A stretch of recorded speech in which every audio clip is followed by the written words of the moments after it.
ایک ایسا بادشاہ جس نے خود کو خدا کہلوایا، جس کے سامنے ہزاروں لوگ سجدہ کرتے تھے، جس نے حضرت موسیٰ علیہ السلام کو جھٹلایا اور پھر سمندر میں ڈوب کر ہلاک ہو گیا۔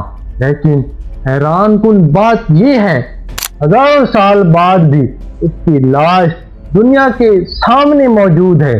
آخر فرعون کی لاش کہاں ہے؟ کیا واقعی وہ وہی فرعون ہے جس کا ذکر قرآن میں ہے؟ اور اللہ تعالیٰ نے اس کی لاش کو کیوں محفوظ رکھا؟ آئیے جانتے ہیں۔ فرعون کون تھا؟ فرعون مصر کے بادشاہوں کا لقب تھا، لیکن قرآن مجید میں جس فرعون کا ذکر آتا ہے وہ شخص تھا جس نے حضرت موسیٰ علیہ السلام کی دعوت کو رد کیا تھا۔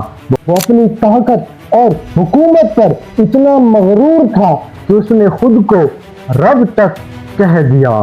اللہ تعالیٰ نے حضرت موسیٰ علیہ السلام کو فرعون کے پاس بھیجا۔ انہوں نے فرعون کو توحید کی دعوت دی، معجزات دکھائے، لیکن فرعون نے حق قبول کرنے کی بجائے تکبر کا راستہ اختیار کیا۔ جب ظلم حد سے بڑھ گئے تو اللہ تعالیٰ نے حضرت موسیٰ علیہ السلام کو بنی اسرائیل کے ساتھ مصر چھوڑنے کا حکم دیا۔ رات کے وقت وہ مصر سے نکل گئے۔ جب فرعون کو خبر ملی تو وہ اپنی عظیم فوج کے ساتھ ان کا تعاقب کرنا شروع کر دیا۔ حضرت موسیٰ علیہ السلام اور ان کے ساتھی سمندر کے کنارے پہنچ گئے۔ پیچھے فرعون کی فوج تھی اور آگے سمندر تھا۔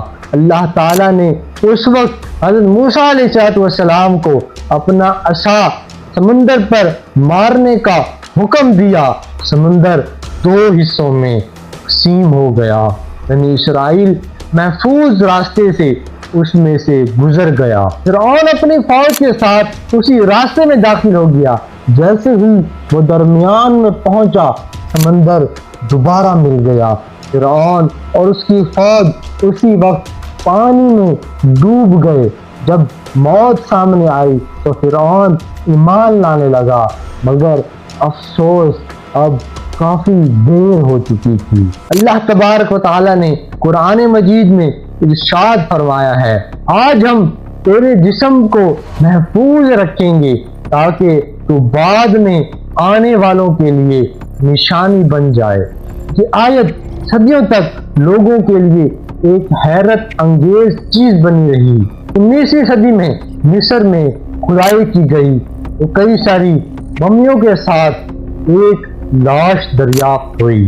محققین کا خیال ہے کہ یہ مصر کے مشہور فرعونوں میں سے ایک کی ممی تھی۔ اس دریافت نے پوری دنیا کی توجہ حاصل کر لی۔ آج مصر میں قدیم شاہی ممیوں کو محفوظ رکھا گیا ہے۔ ہر سال لاکھوں لوگ انہیں دیکھنے آتے ہیں۔ یہ ممیاں قدیم مصر کی تاریخ کی ایک اہم نشانی سمجھی جاتی ہیں۔ اس بارے میں مورخین اور ماہرین آثار قدیمہ کی مختلف نظریات ہیں۔ کچھ اسے اسی وقت کا فرعون سمجھتے ہیں، جبکہ بعض محققین قطعی طور پر اس کی تصدیق نہیں کرتے۔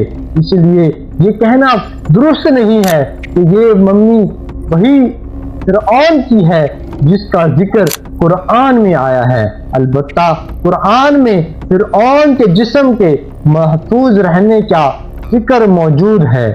فرعون کے پاس طاقت تھی، دولت تھی، فوج تھی، لیکن اللہ کا حکم آیا تو کچھ بھی اسے بچا نہ سکا۔